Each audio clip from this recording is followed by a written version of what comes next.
Okay, so I know I've not uploaded or streamed in a while, but I have been grinding ranked off camera just because I felt like I really needed to lock in on it improving, and that streaming kind of distracted me from performing at my best. I will come back to streaming whenever I have the time, for sure.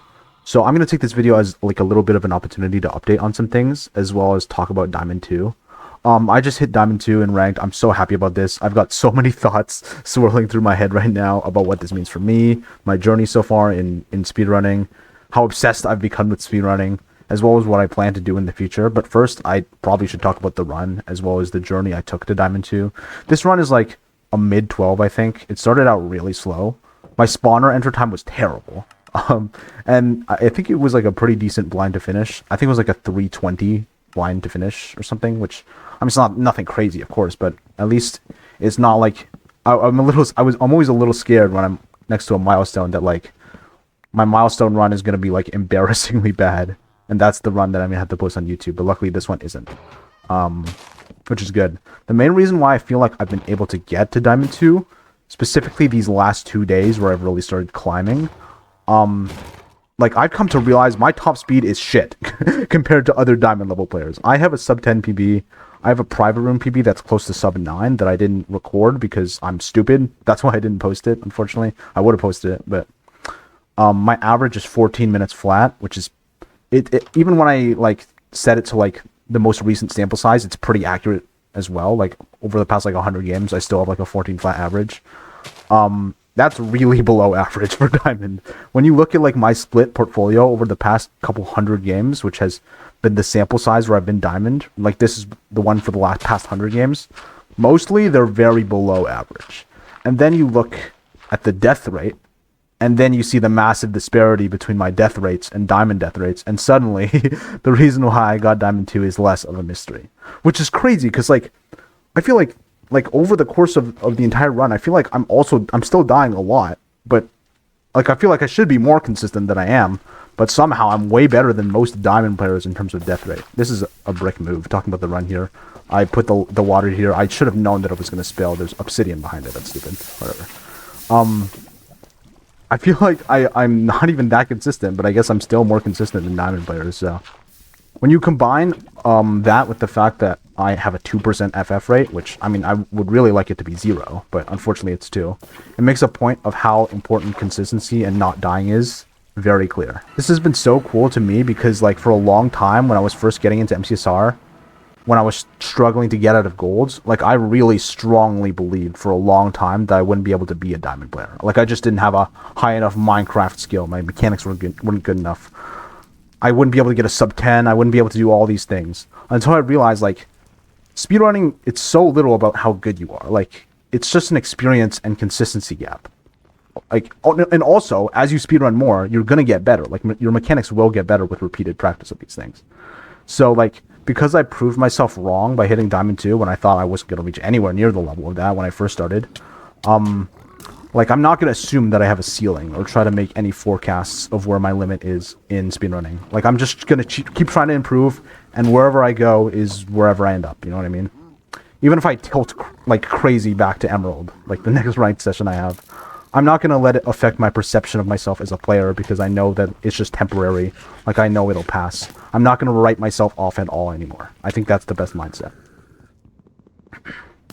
Also, some quick other updates now that we're approaching the end of the ranked season, like about my goals and stuff at the beginning of the season, which were, I wanted to get consistent Diamond, I wanted to have a sub 15 average, no FFs, 10 sub 15 private rooms in a row.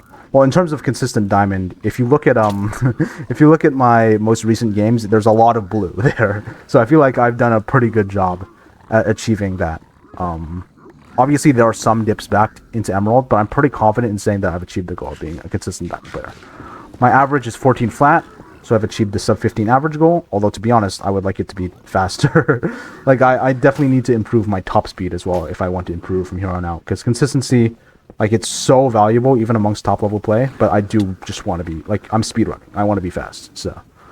I've gotten sub 10 private rooms in a row, which you can see in this video. Unfortunately, I recently started FFing a little bit. I turned it back on because what's it called? You need forfeit in order to end your matches in 100 hardcore, and I was doing ranked 100 hardcore. And then I just kept it on for regular ranked, and because the button was there, it tempted me to FF a little bit, so I ended up FFing a little bit when I was like really tilted and stuff. But I turned it back off. Like, I think it's just like, because like I've had games where I felt like FFing, I felt like there was no way I would win, and then I get a draw vote 20 minutes into the game when I full reset and I'm in the overworld, and I'm like, oh my god, like I just saved myself 20 elo off that. So it's definitely just way, way, way better to have the FF button off. So, in terms of what I'm going to be focusing on next, well, first, I think I'm going to take a little bit of a break from, like, grinding MCSR and practicing specifically for improvement, because I was doing a lot of VOD review and stuff, a lot of private rooms. I think it was a little unhealthy how much I was obsessing over micro and consistency and preventing deaths for a long time, so I think I'm going to step back from ranked for a while. Especially because, like, I feel like I've reached the point where I'm good enough at speedrunning, like, that I can say to myself, like, I am a good speedrunner. Like my standards of myself. Plus, I feel like, to be honest, ranked isn't great for my mental health. Because whenever you're playing against another player, it puts so much stress on you, and you're, like, just relentlessly self-criticizing and comparing yourself to others. Like, that's why when you see other people stream ranked, like, it feels like they're never happy. You know what I mean? No matter how well they play, they're always complaining about something. Because it's just like a ranked game like this, competitive. It's just so complex. There's so many things that can go wrong. Like, it just leads to that kind of mindset, and I don't think that's really that healthy. So I'm going to be taking a break from ranked for a little bit, for sure. I want to improve on my own without the feeling of inadequacy that ranked can give you sometimes. Secondly, whenever I do speedrun, I'm going to be focusing on my ranked 100 hardcore goal, which I set out for myself. I kind of pushed that to the wayside a little bit in terms of what I've been focusing on in favor of hitting Diamond 2, but I'm going to start doing it again. I really hope that I can get it done by next season. I know it's really hard, obviously, like completing 100 speedruns in a row, no matter how slowly you take them. But I think that I can do it with my consistency improving, and also just like me knowing what to expect from it. It's crazy. There's so much tech to ranked 100 hardcore. Like, I've been killing animals on ocean seeds and then smelting them in the bastion whenever I don't have like a ton of food from the buried treasure chest or the shipwreck chest or whatever. Third, I'm going to try, keyword being try, because I've made promises like this before, to consistently put out content, like real content. Because, like, one thing I'm going to be focusing on, as many of you know, I run an MCSR tournament called Auctionrunners. It's free to enter, for fun tournament, which has an LCQ style format with eliminations and a point system. And it's based on divisions based on your rank. So, like, all Emerald players play against Emerald players, Coal/Iron players play against Coal/Iron players, etc. The twist is that there's a bidding phase where you get to bid on items to help in your run. More info about it is in the video in the description. I bring all this up to, one, yes, plug my event. I'm honest about what I'm advertising a little bit. And two, I'm going to start making highlights for these events starting next Sunday with the Emerald Division. And I'm going to hold myself to actually finishing these highlight videos. The first couple events were pretty messy, and we didn't have really a good bidding system. We kind of like just had the people speak it out loud, which isn't great because you can't tell who's speaking and like what's going on, really. It's chaotic. But now that we do have like a decent bidding system, I'm going to start making videos on the events. I'm also going to be trying to make my own content of just me speedrunning, and I already have a couple ideas for sure. So yeah, I mean, that's really all the things I wanted to update. I guess I'll talk about the run a little bit. I see that, what's it called? My opponent entered Bastion, so I would assume that they died. At this point, like, I was just trying to play it as slow as possible. I have low pearls on this seed. I think, I ended up throwing them, even though I had low pearls, because I wasn't even considering going for a 0, because I was like, okay, let's just guarantee the win and not mess it up because my opponent is so far behind. Yeah, I measure here. For some reason, my boat eye has been consistently giving me 2 eye measurements, which, I mean, kind of the whole point of boat eye is that it's a 1 eye measurement, but it's fine. As long as it does the job, I'm not going to complain too much.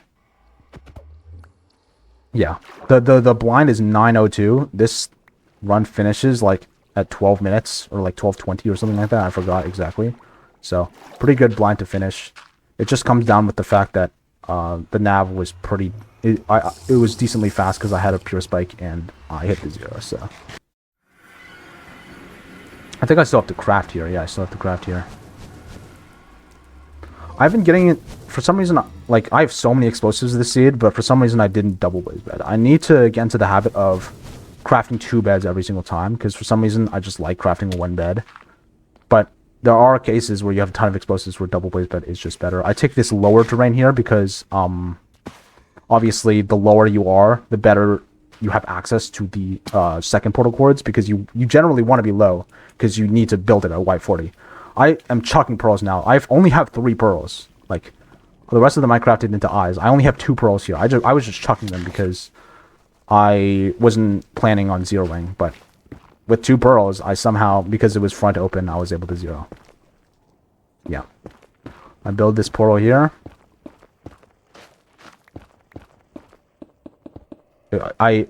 What's it called? Never mind. No, that's irrelevant. I was going to say I had 10 obsidian, but I just didn't have 10 obsidian, so I misread.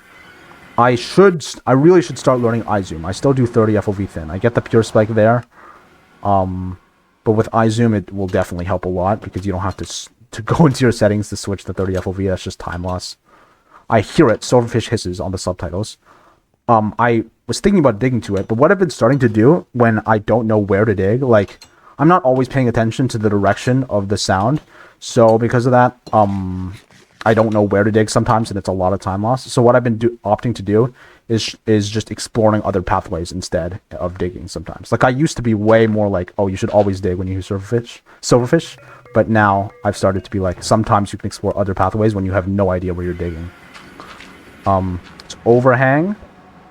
I have obviously a ton of beds. I didn't even craft anchors. That's how many beds I had. And it's front 94, perfect pearl. Literally could not have been better. And from here on, it's pretty easy. Front 94 is a pretty easy 0. I think this ended up being a 3+2. Very clean. I'm happy with this. And boom.